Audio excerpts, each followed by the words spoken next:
What's up, everybody? It's me, Josh, Relentless Motorsports TX, Texas. What I want to talk about today while I have it in my possession, it's been a little while since I've seen these.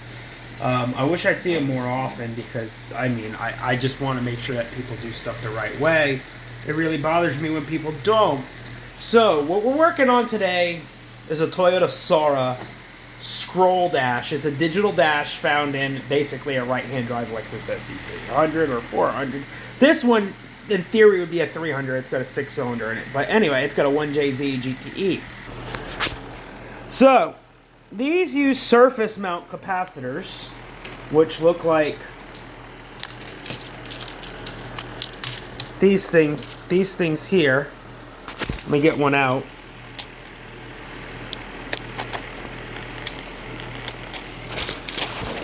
Set you guys up here because I kind of need both hands. So they look like this. There's a reason why the manufacturer used a cap like this. This is a surface mount component, surface mount electrolytic cap.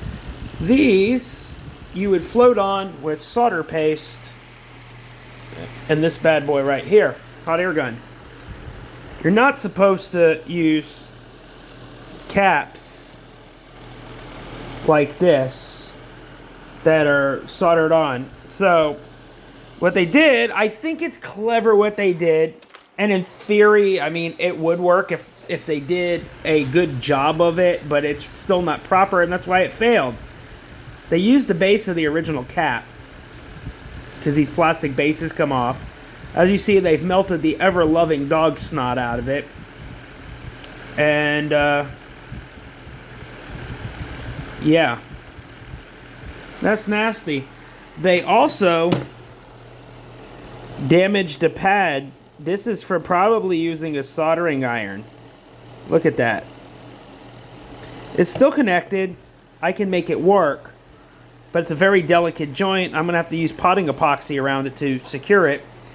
But as you look, these are supposed to be surface mount caps. And instead they got dry solder joints on them. This is probably from using a low-grade solder.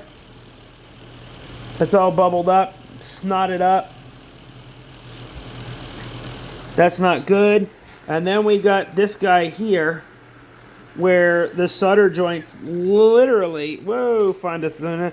Solder joint's literally broken from the pad. It's lifted off. This is unacceptable. And there's a reason why this gauge cluster wasn't working for my client.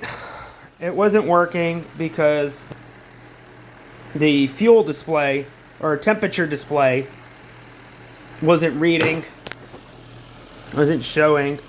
I'm going to be removing the speaker on the cluster because my customer wants it off. He doesn't want to hear the backup sound or the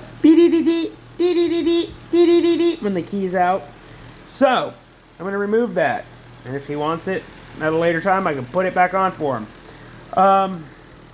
But yes, this is a Toyota Soarer dash, and if you're wondering where the displays are when you look at the gauge cluster, it's kind of neat.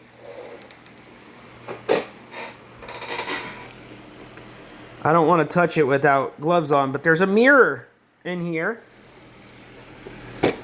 There's a mirror in here. And, whoop.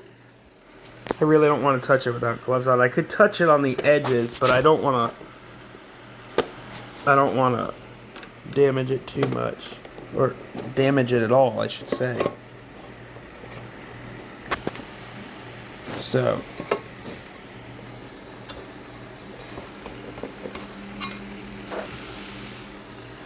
there's a mirror in here. Gently set that down because it is glass. It is a mirror.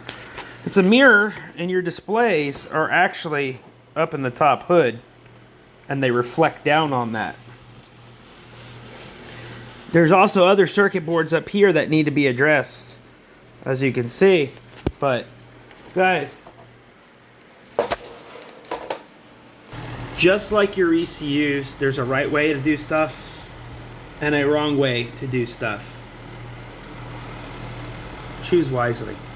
Anyway, hope you guys learned something. Hope you guys enjoyed this. And I'll talk to you guys soon. Later.